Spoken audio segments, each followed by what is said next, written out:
जैसे जैसे शहरों की आबादी बढ़ती जा रही है, वैसे वैसे गौरैया जैसी चिड़िया की संख्या घटती जा रही है। कुछ लोगों को ये चीज सामान्य लग सकती है, लेकिन गौरैया की संख्या कम होना एक तरह से खतरे की निशानी है। चीन में सालों पहले लाखों गौरैया को मौत के घाट उतार दिया था, लेकिन उसके बाद चीन को जिन हालातों का सामना करना पड़ा, उसने पूरी दुनिया में तहलका मचा दिया था।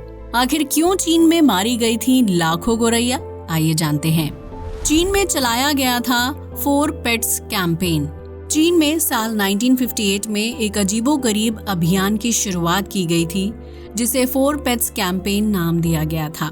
इस अभियान के तहत चीन में 4 जीवों और कीटों को इंसानी जीवन और फसलों की पैदावार के लिए नुकसानदायक बताया गया था, जिसमें चूहे, मक्खी, मच्छर और गौरैया का नाम शामिल था। इस अभियान की शुरुआत करने वाले नेता को माओ जेडोंग के नाम से जाना जाता है, जिन्हें चीन में माओ त्से-तुंग भी कहते हैं। माओ का मानना था कि इन 4 जीवों और कीटों की वजह से कई हानिकारक बीमारियां फैलती हैं, जिसमें मलेरिया, हैजा और प्लेग का नाम शामिल था। वहीं माओ का मानना था कि गौरैया जैसी चिड़िया फसलों को नुकसान पहुंचाती है, जिसकी वजह से फसलों की पैदावार कम होती है और चीन के बाजार में अनाज के दामों में बढ़ोतरी हो जाती है। इसी वजह से माओ ने इस अभियान के तहत गौरैया, मच्छर, मक्खी और चूहों को मारने का आदेश दे दिया था, जबकि ये ऐलान किया था कि आम लोग जितनी ज्यादा संख्या में इन 4 जीवों और कीटों की हत्या करेंगे, उन्हें सरकार की तरफ से उतना ही बड़ा इनाम दिया जाएगा। माओ की तरफ से ये फैसला चीन की आर्थिक स्थिति को सुधारने के लिए लिया गया था, ताकि लोगों को अच्छा जीवन, शिक्षा और स्वास्थ्य सुविधाएं मिल सकें। लेकिन किसी ने नहीं सोचा था कि 4 पेट्स कैंपेन के तहत जिन जीवों को मारा जाएगा, उनकी वजह से देश में अकाल, भुखमरी और सूखे के हालात पैदा हो जाएंगे। माओ के इनाम वाले ऐलान के बाद स्थानीय लोगों ने मक्खी, मच्छर, चूहे और गौरैया को मारने का अभियान शुरू कर दिया। लेकिन मक्खी और मच्छर जैसे उड़ने वाले छोटे कीटों को पकड़ना या फिर मारना आम लोगों के लिए आसान नहीं था। वहीं चूहा बिल में छिप जाता है या फिर जमीन के अंदर सुरक्षित जगह ढूंढ लेता है, जिसकी वजह से चूहे को भी बड़ी संख्या में नहीं मारा जा सकता था। आम लोगों ने सबसे आसान शिकार की तरफ रुख कर लिया था, जो थी गौरैया। उन दिनों चीन में गौरैया की संख्या काफी ज्यादा हुआ करती थी, लिहाजा जिस भी इलाके में गौरैया नजर आती थी, स्थानीय लोग उसे बंदूक, गुलेल और पत्थर से निशाना बनाकर घायल कर देते थे। इसके बाद गौरैया के शवों को इकट्ठा करके घर के बाहर खिड़की पर लटका दिया जाता था, ताकि सरकारी अफसर गौरैया के शवों की गिनती करके शिकारी को इनाम दे सकें। चीन के गांव और कस्बों में गौरैया को मारकर इनाम लेने की होड़ शुरू हो गई थी, जबकि इस बीच आम लोग ये भूल चुके थे कि इस कैंपेन में 3 दूसरे जीव, मक्खी, मच्छर और चूहे का नाम भी शामिल है। कई लोग झुंड बनाकर गौरैया को निशाना बनाते थे और उनके इलाके में घुसते ही ढोल, थाली, टीन और ड्रम बजाना शुरू कर देते थे, जिसकी वजह से गौरैया शोर की वजह से परेशान हो जाती थी और दिशा भ्रमित होकर इधर उधर उड़ने लगती थी।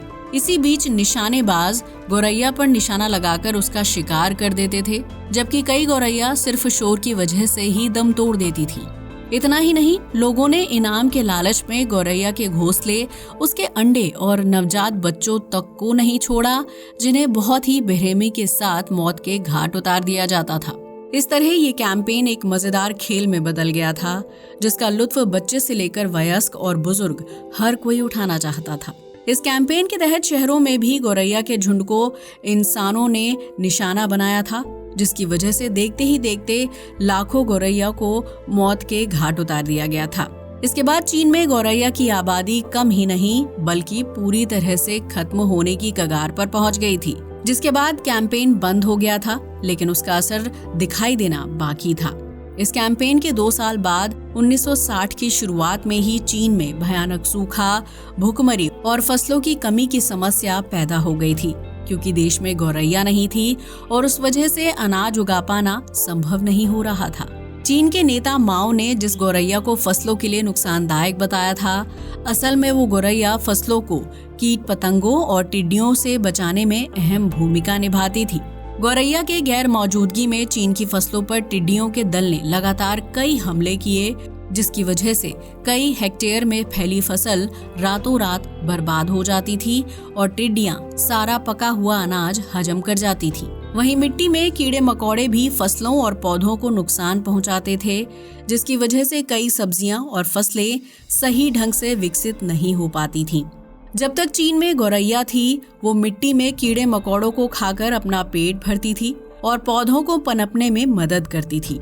वहीं गौरैया की मौजूदगी की वजह से टिड्डियों का दल भी फसलों से दूर रहता था, लेकिन गौरैया की निर्मम हत्या करने वाले चीन के नागरिकों को अपने अभियान का नतीजा भुगतना पड़ा और इस दौरान लगभग 2 करोड़ से ज्यादा नागरिकों की भुखमरी की वजह से मौत हो गई थी। इस घटना के बाद कई लोग मरे हुए लोगों की लाशें खाने पर मजबूर हो गए थे, जिसे लेकर टॉम्बस्टोन नाम की एक किताब लिखी गई थी।